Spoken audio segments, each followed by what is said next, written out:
पुत्रदा एकादशी का व्रत 5 अगस्त को किया जाएगा। सावन के आखिरी मंगलवार को मंगला गौरी व्रत और पुत्रदा एकादशी का संयोग बन रहा है। 5 अगस्त 2025 यानी श्रावण माह के शुक्ल पक्ष की एकादशी को पुत्रदा एकादशी का व्रत किया जाएगा। यह निसंतान दंपति के लिए खास होता है। इस व्रत को व्रत कथा सुनने के बाद ही पूर्ण माना जाता है। श्रावण पुत्रदा एकादशी व्रत की कथा जरूर सुननी चाहिए। ऐसा करने से सभी मनोकामनाएं पूरी होती हैं। पुत्रदा एकादशी व्रत कथा। द्वापर युग के आरंभ में महिष्मति नाम की एक नगरी थी, जिसमें महिजीत नाम का एक राजा राज्य करता था। लेकिन पुत्रहीन होने के कारण राजा को राज्य सुखदायक नहीं लगता था। उसका मानना था कि जिसके संतान ना हो उसके लिए यह लोक और परलोक दोनों ही दुखदायक होते हैं। पुत्र सुख की प्राप्ति के लिए राजा ने अनेक उपाय किए, परंतु राजा को पुत्र की प्राप्ति नहीं हुई।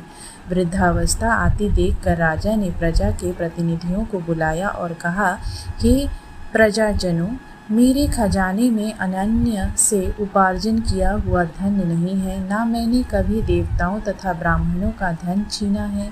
किसी दूसरे की धरोहर भी मैंने नहीं ली। प्रजा को पुत्र के समान पालता रहा। मैं अपराधियों को पुत्र तथा बांधवों की तरह दंड देता रहा। कभी किसी से घृणा नहीं की, सबको समान माना है। सज्जनों की सदा पूजा करता हूँ। इस प्रकार धर्मयुक्त राज्य करते हुए भी मेरे पुत्र नहीं हैं, सो मैं अत्यंत दुख पा रहा हूँ। इसका क्या कारण है? राजा महिजीत की इस बात को विचारने के लिए मंत्री तथा प्रजा के प्रतिनिधि वन को गए। वहाँ बड़े बड़े ऋषि मुनियों के दर्शन किए। राजा की उत्तम कामना की पूर्ति के लिए किसी श्रेष्ठ तपस्वी मुनि को देखते फिरते रहे। एक आश्रम में उन्होंने एक अत्यंत वयोवृद्ध धर्म के ज्ञाता बड़े तपस्वी परमात्मा से मन लगाए हुए निराहार जितेंद्रिय जिदात्मा जित क्रोध सनातन धर्म के गुण तत्वों को जानने वाले समस्त शास्त्रों के ज्ञाता महात्मा लोमश मुनि को देखा, जिनका कल्प के व्यतीत होने पर एक रोम गिरता था। सबने जाकर ऋषि को प्रणाम किया। उन लोगों को देखकर मुनि ने पूछा कि आप लोग किस कारण से आए हैं। निसंदेह मैं आप लोगों का हित करूंगा। मेरा जन्म केवल दूसरों के उपकार के लिए हुआ है, इसमें संदेह मत करो।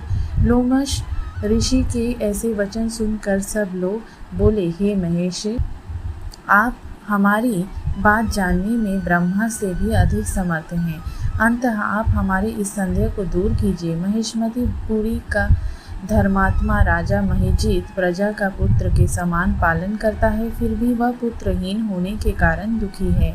उन लोगों ने आगे कहा कि हम लोग उसकी प्रजा हैं, अंततः उसके दुख से हम भी दुखी हैं। आपके दर्शन से हमें पूर्ण विश्वास है कि हमारा यह संकट अवश्य दूर हो जाएगा, क्योंकि महान पुरुषों के दर्शन मात्र से अनेक कष्ट दूर हो जाते हैं। अब आप कृपा करके राजा के पुत्र होने का उपाय बतलाइए। यह वार्ता सुनकर ऋषि ने थोड़ी देर के लिए नेत्र बंद किए और राजा के पूर्व जन्म का वृत्तांत जानकर कहने लगे कि यह राजा पूर्व जन्म में एक निर्धन वैश्य था। निर्धन होने के कारण इसने कई बुरे कर्म किए। यह एक गांव से दूसरे गांव व्यापार करने जाया करता था। एक समय ज्येष्ठ मास के शुक्ल पक्ष की द्वादशी के दिन मध्याह्न के समय वह जब 1-2 दिन से भूखा प्यासा था, एक जलाशय पर जल पीने गया। उस एक तत्काल की ब्याही हुई प्यासी गौ जल पी रही थी। राजा ने उस गाय को जल पीते हुए हटा दिया और स्वयं जल पीने लगा। इसीलिए राजा को यह दुख सहना पड़ा। एकादशी के लिए भूखा रहने से वह राजा हुआ और प्यासी गौ को जल पीते हुए हटाने के कारण पुत्र वियोग का दुख सहना पड़ रहा है। ऐसा सुनकर सब लोग कहने लगे कि हे ऋषि, शास्त्रों में पापों का प्रायश्चित भी लिखा है। अंततः जिस प्रकार राजा का यह पाप नष्ट हो जाए, आप ऐसा उपाय बताइए। लोमश मुनि कहने लगे कि श्रावण शुक्ल पक्ष की एकादशी को, जिसे पुत्रदा एकादशी भी कहते हैं, तुम सब लोग व्रत करो और रात्रि को जागरण करो, तो इससे राजा का यह पूर्व जन्म का पाप अवश्य नष्ट हो जाएगा। साथ ही राजा को पुत्र की अवश्य प्राप्ति होगी। लोमश ऋषि के ऐसे वचन सुनकर मंत्रियों सहित सारी प्रजा